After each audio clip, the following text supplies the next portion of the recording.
the experiment. So here we have to search the different components. So here we can go to the library browser and then go to the library, and then from here we have to pick up the different components. So go to the sources, and in the sources window, here you have to select the signal generator. You have to drag the signal generator here in the Simulink window.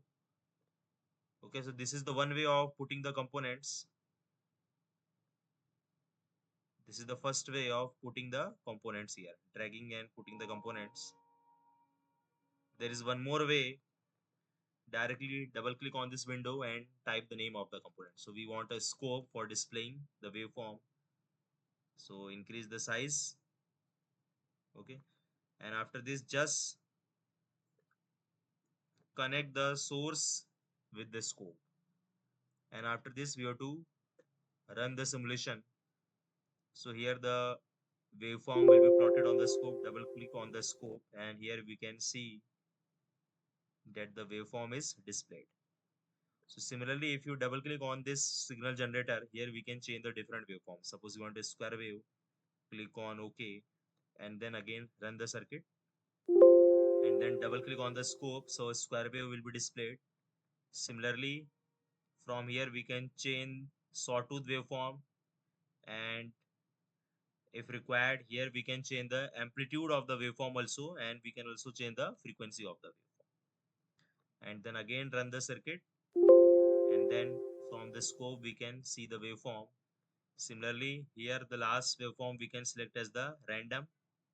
Okay, and then again run it and double click here to check the waveform. So this is the first task, that we have to generate the different types of signals. Similarly, other types of signals can also be generated like unit step. So just double click here and write a step. So you will get a Simulink model for the step signal. So now just connect it and run the simulation, and here you will see the unit step signal is plotted. Similarly, if ramp is required, delete it. Just search for ramp and then increase the size, and then connect the ramp signal, run it and double click. So here you can see the ramp signal will be plotted here. In the same way, we can also perform the different types of operations. For example, here we have to perform the addition operation of the two signals. So one will be the ramp signal, another we can take as a sine wave. So signal generator, add a signal generator, and then we can perform the addition operation for both this. So from here we need a sum. So select a sum and put it here in the circuit. We can increase the size, and after this just connect it, connect the sources, and then connect the sum to the this block, and then run the circuit and see the waveform.